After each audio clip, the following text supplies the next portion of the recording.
afternoon, children.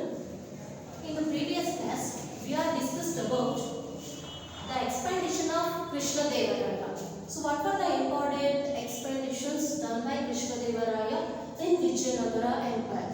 So, especially you already know about that. Totally, the Vijayanagara Empire was extended in all four directions during the rule of Krishna Devaraya in Vijayanagara Empire. So, after the death of Krishna Devaraya in 1524, his son Tirumala was came to the administration. But unfortunately, he did not survive for a long, so he was poisoned to death.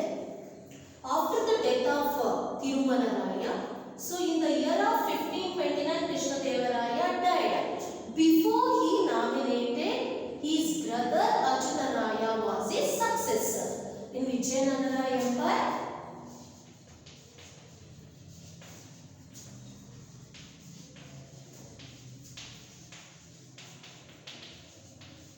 Vijayanagara Empire. After the death of Krishna Devaraya, he already nominated his brother Achyutaraya was his successor. And after the death of Krishna Devaraya, Achyutaraya came to the power. He ruled Vijayanagara dynasty or empire from 1530 to 1542. Achyutaraya.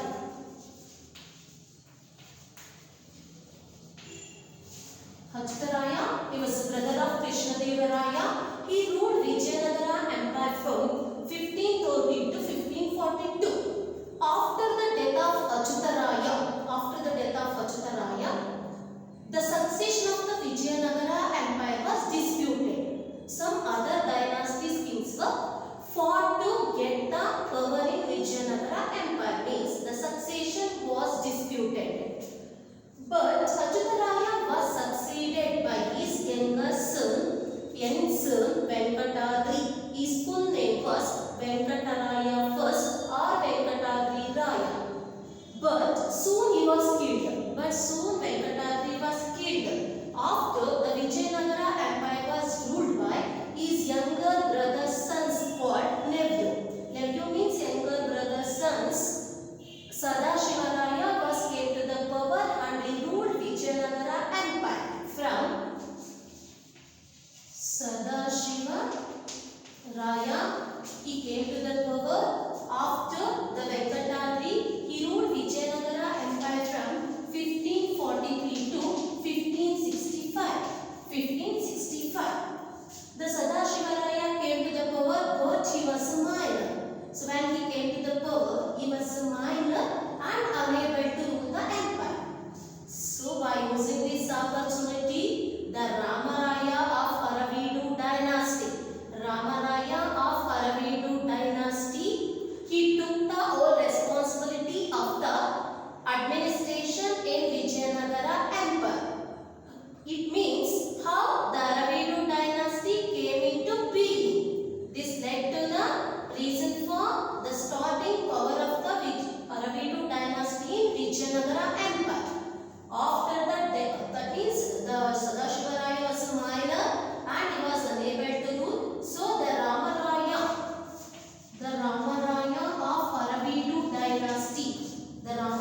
of Aravidu dynasty, he came to the power and he took the whole responsibility of the Aravidu administration in Vijayanagara kingdom. He was a able administrator, diplomatic expert, so the very well soldier and a very famous leader in Aravidu dynasty. So when he came to the power, first his diplomacy helped. He was able administrator. His diplomacy helped to extend the kingdom and made it richer. Extend the Vijayanagara Empire and made it richer. But Ramaraya was trying to restore the power of Vijayanagara Empire, which had already sunk after the Krishna Devaraya. Because Krishna Devaraya was a famous ruler, after the death of Krishna Devaraya, some of the weakest rulers were ruled over the Vijayanagara Empire. So Ramaraya tried to restored the power in Vijayanagara Empire.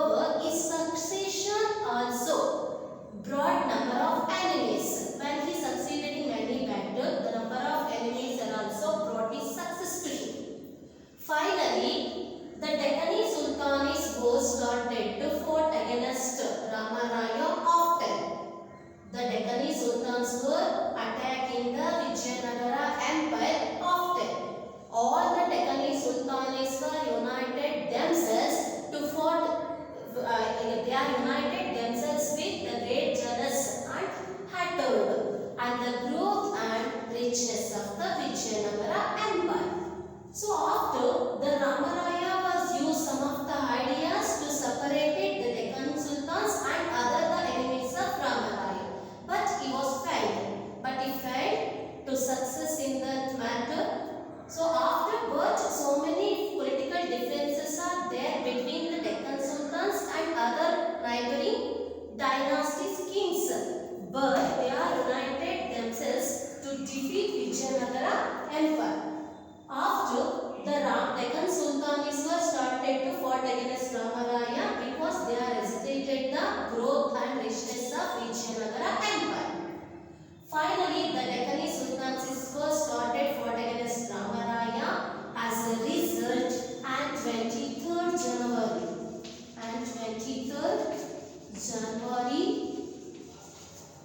1565 and 23rd January 1565, the Battle of Talikote or Rakasatangadi war began between the United Army of Vijayanagara and the United Army of the Deccan Sultans.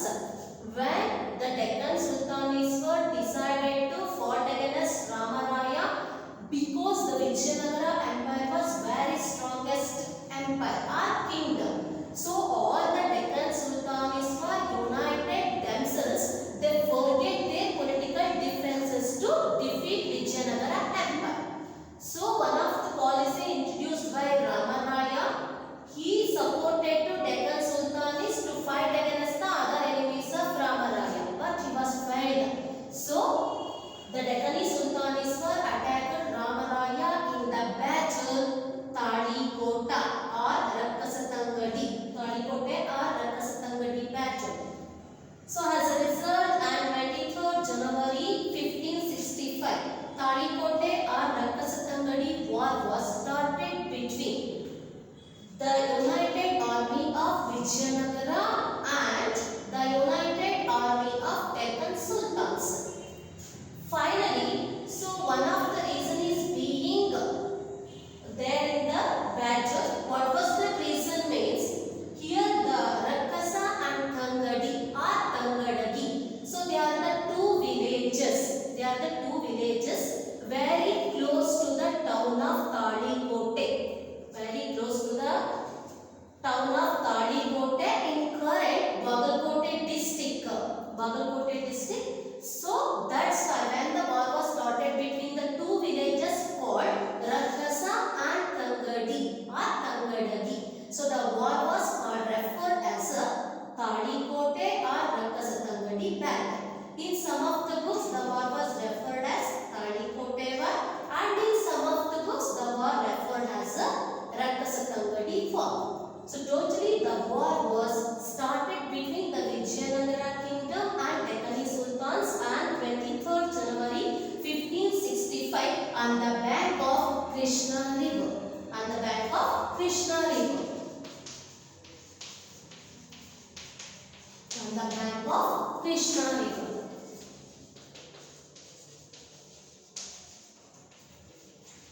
It's very important, children, listen. After with Sadashivaraya was came to the power, he was a minor, so unable to rule. Finally, the Ramaraya of Aravidu dynasty, he took the responsibility of Vijayanagara administration. Especially the Ramaraya was a son-in-law of Krishnadevaraya. Often he referred as Aliya Ramaraya. When he came to the administration, his diplomacy extended Vijayanagara Empire. Vijayanagara Empire because he was an able administrator and expert soldier, diplomatic person. His diplomacy helped to extend the Vijayanagara kingdom, but his successor brought him so many enemies also.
So next we have discussed about the effects of Rakasatangadi battle.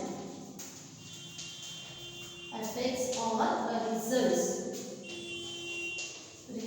of Rakasatangadi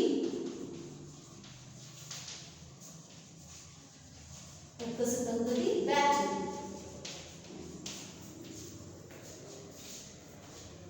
After the end of the war, Ramaraya died in the war. The main effects and results of the Rakasatangadi battle were: Ramaraya died in the war.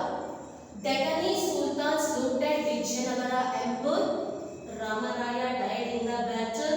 The Deccan Sultanates looted Vijayanagara Empire, and Ramaraya's sons Tirumala and Venkatadri, they are escaped from the battle and ran away to Penukonda. After that, the Aravidu dynasty ruled the Vijayanagara Empire by making Chandragiri, Veluru, Penukonda as their capitals. As a result, the feudal chiefs, means the small rulers, they are not independent rulers. They came under the Vijayanagara Empire. They are called as the feudal chiefs. Feudal chiefs of Mysore, Kedadi, Chitradurga, Yelahanka and Surapura. Surapura rulers were become independent after the war of Rakasatangadi in Karnataka. So these are all the important results or effects of Rakasatangadi battle. Once I repeat, children, listen carefully. What were the effects and results of Rakasatangadi battle? Ramaraya died in the battle. Deccan Sultanates looted Vijayanagara Empire. The Aravidu dynasty started their administration in Vijayanagara Empire by making Penukonda, Chandragiri and Velur as their capitals. After the war, the Ramaraya sons Venkatadri and Tirumala were escaped from the battle and they ran away to Penukonda. Some of the feudal chiefs of Mysore, Kedadi, Chitradurga, Yelahanka and Surapura were become independent in Karnataka. So these are all the important results of the Battle of Rakasatangadi or Talikote. So next we are discussed about the administration system in Vijayanagara Empire. The administration.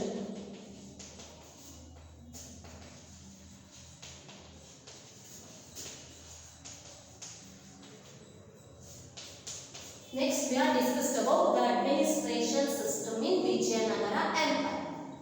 The well-organized administration system was maintained by Vijayanagara rulers. The Vijayanagara Empire had a strong central administration.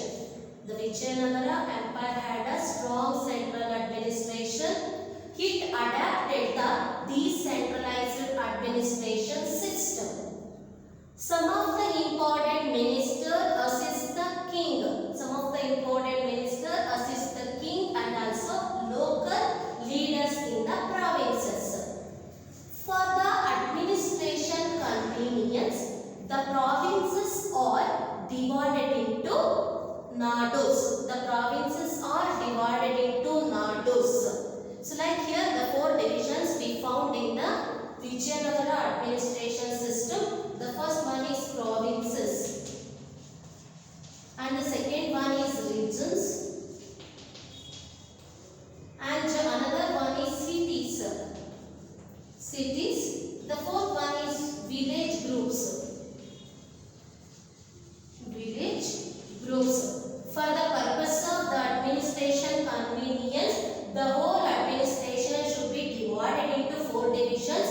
The provinces, regions. The provinces are divided into regions. The regions are divided into cities. The cities were divided into village groups. Here the provinces called as Mandalam.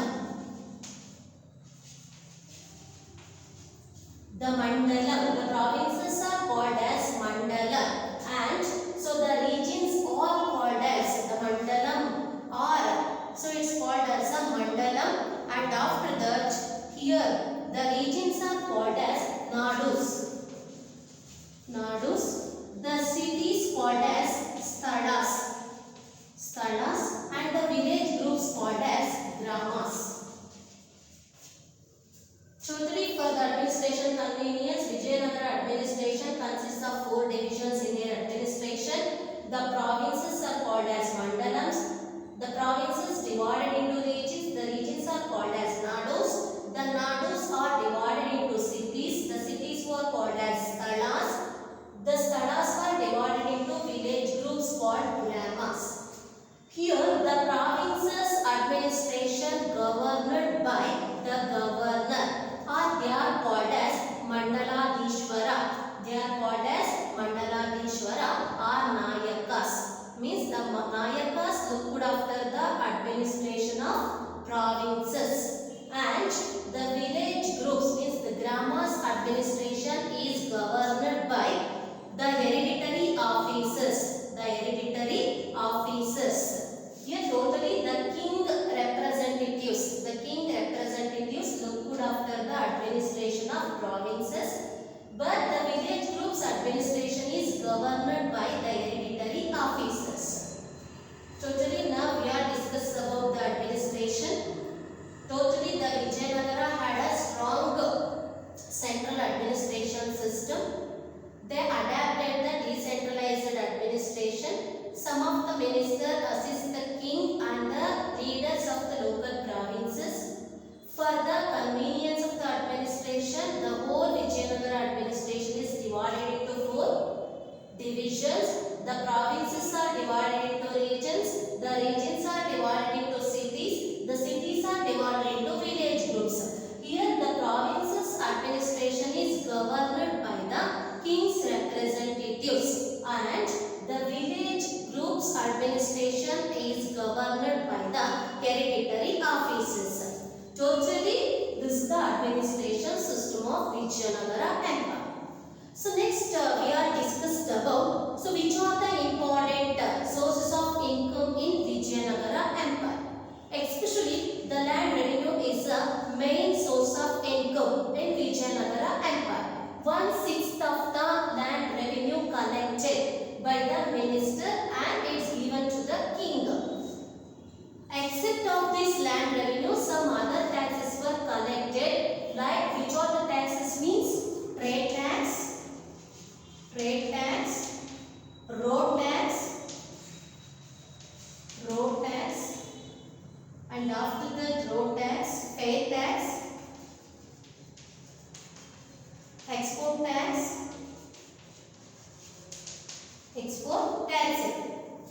So except the land tax was the main source of the income, but except this tax, some of the other taxes are also collected. So which are the important taxes collected by the Vijayanagara people means here? One is trade tax, road tax, fair tax, export tax, and the professional tax.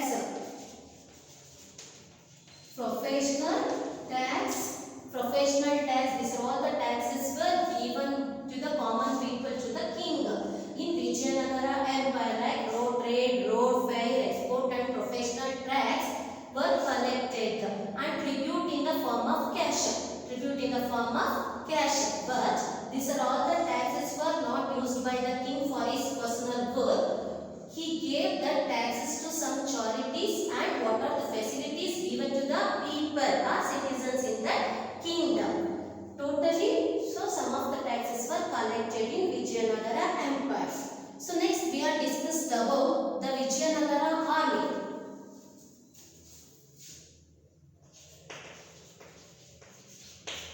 So the Vijayanagara had a very well organized and expert army was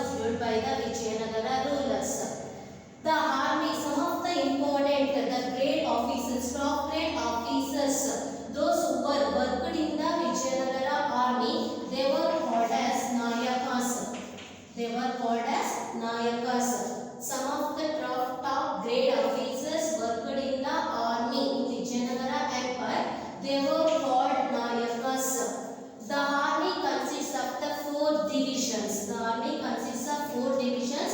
One is cavalry, and infantry, cannon, and elephant. The well-organized and effective army was there in the Vijayanagara Empire. The Vijayanagara Empire had a very well-organized army.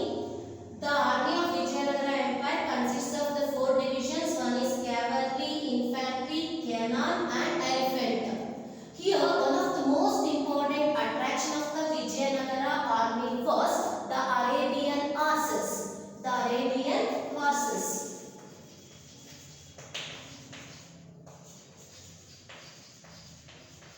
Arabian horses were the center of the attraction of Vijayanagara Empire. The Arabian horses means they are all the hybrid horses produced by the foreign traders. It is the center of the attraction of Vijayanagara army, and also very good salary is got by the officers, those who were worked in the Vijayanagara Empire. So these are all the four divisions we found in the Vijayanagara army. So and after that, next we are discussed about the social life of Vijayanagara people. The social life.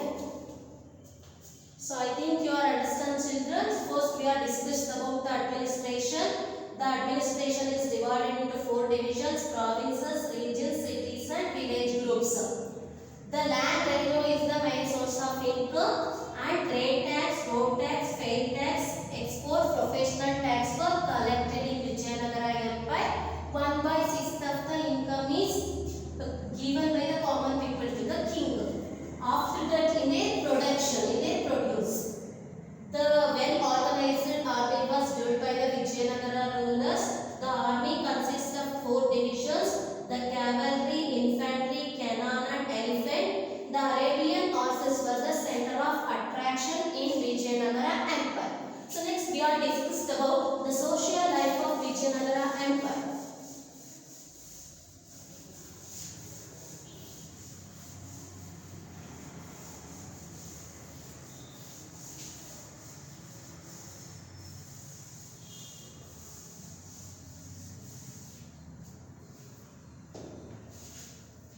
So next we are discussing about social system. So especially in Vijayanagara Empire, some of the important buildings are well constructed here. The social life of the Vijayanagara young people were leading a luxurious life. So they are only used the silk and cotton cloths, and they use some of the diamonds, flowers, ornaments. Means totally the Vijayanagara peoples were leading the luxurious life. So in society, unfortunately, the Vijayanagara society followed some social evils. Which are that social evils? Like slavery, child marriage,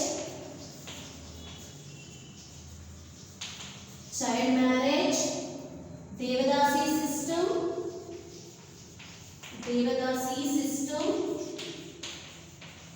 Sati system.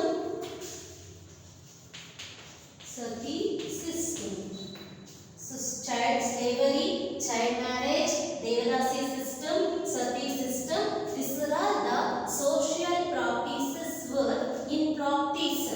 These are all the social events in practice in the Vijayanagara society, unfortunately. The child marriage means the child marry in their young age. And after, what is meant by Sati system? Sati system means the woman died. So when the husband was died, the woman forcefully jumped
And after that, so here so many systems were like the Deepavali and Dasara festivals were grandly celebrated in Vijayanagara Empire. Especially the Dasara festival was grandly celebrated under the king's patronage. It's a very large festival celebrated in Vijayanagara Empire under the king's patronage. It is the social system of Vijayanagara Empire. Once I repeated, children, here the peoples were, the Vijayanagara Empire peoples were living a luxurious life in Vijayanagara Empire. Especially they used cotton and silk cloths, diamonds, flowers and some other ornaments. Some of the social evils like slavery, child marriage, Devadasya system and Sati systems were practiced in Vijayanagara society. And some of the common people in Vijayanagara Empire, they followed polygamy system, but the rich people and other kings were practiced polygamy. So these are all the systems were practiced in Vijayanagara Empire. The women were got good respect. Dasara and Deepavali festivals are grandly celebrated here. Especially the Dasara festival was grandly celebrated in Vijayanagara Empire under the king's patronage. So next we are discussed about the agriculture or economic life of Vijayanagara Empire. Economic system. The agriculture was the main occupation in Vijayanagara Empire. The kings were encouraged agriculture through the giving of irrigation facilities. For these irrigation facilities, they constructed dams, walls and dams across the rivers. So especially so many different food crops were grown in the Vijayanagara Empire. They are rice, maize, sugarcane, cotton. The agriculture is the main occupation for the purpose of irrigation or to encourage the agriculture. The kings built walls, dams and also some of the important canals in Vijayanagara Empire. Rice, maize, sugarcane and cotton, they were the important food crops grown in Vijayanagara Empire. So after that here, some of the important crops were grown by the people of Vijayanagara Empire. And also they had a good trade link with South Africa, Persia and Arabia. Persia, South Africa, Arabia, Portugal on the west. Portugal on the west, China in the east. China, Portugal, Arabia, South Africa. So these are all the countries having the trade relationship with Vijayanagara Empire. So Burma is also one of them. The Burma exported some of the things from Vijayanagara Empire. So especially some of the important things were exported to the other countries. Export means raftu ಮಾಡೋದು. The goods were exported to the other countries or sold to the other countries is called as export. Here some of the important things were exported from Vijayanagara Empire. So which are the important things means rice, cotton cloth, diamonds,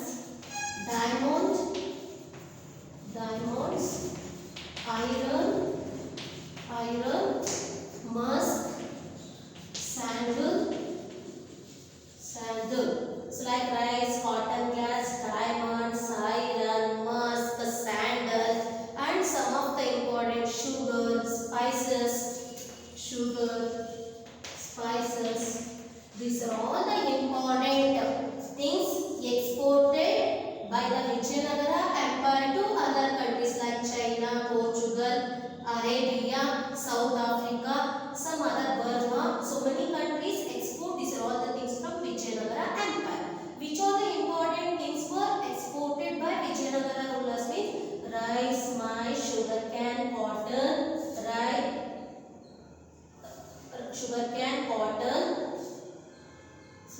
see here what are the important things were wrote.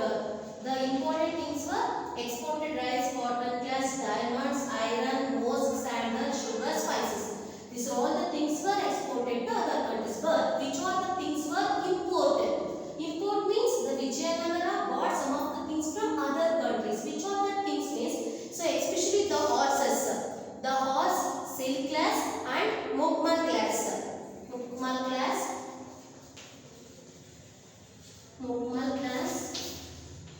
silk glass, and horses.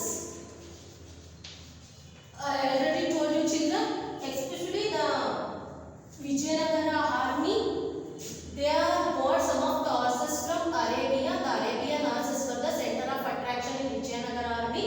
So some of the important things they imported to Vijayanagara empire. They were mukmal glass, silk, cotton glass and horses were imported. So these are all the important economic life of the Vijayanagara empire. So especially the Vijayanagara empire was the international center of the diamond. The Vijayanagara was most important diamond center or international business center of the diamonds. Some of the important diamond minerals were found in Kurnool and also some other districts. Anantapura district, Kurnool and Anantapura districts were produced largely minerals of diamond. So especially some of the important the cloth weaving industry is the main industry in Vijayanagara empire. Some of the important ports we found here as Bhatkada, Vannavara and Mangalore. Bhatkada, Vannavara and Mangalore have a most important ports in Vijayanagara empire. So especially the Vijayanagara rulers were minted the gold coins. So we have to found the god and goddesses picture on the coins etched on the coins of Vijayanagara rulers. Especially we found god goddesses pictures on the golden coins. So totally the Vijayanagara peoples were maintained the very well and very rich economic life in Vijayanagara empire. I think you are understand children. Any doubts? I think here once I repeat, in the social system they are followed slavery, child marriage, Devdasi system, the Sati system. Common peoples were followed by monogamy. The rich peoples were followed the polygamy. Economic system here, the agriculture is the main occupation. The kings gave more encouragement to grow different crops by constructing wells, canals and dams across the river. The rice, maize, sugarcane and cotton were the main crops grown in Vijayanagara. And so many important things were exported to other countries like China, Burma, Arabia, South Africa and Portugal. Which are the things exported here? Rice, cotton glass, diamond, iron, musk, sandal, sugar and spices were exported. But which are the important things imported to the Vijayanagara empire means mukmal glass, silk glass and others were imported by the Vijayanagara rulers from other countries. These are all the main points we are discussed in this class. I think you are understanding.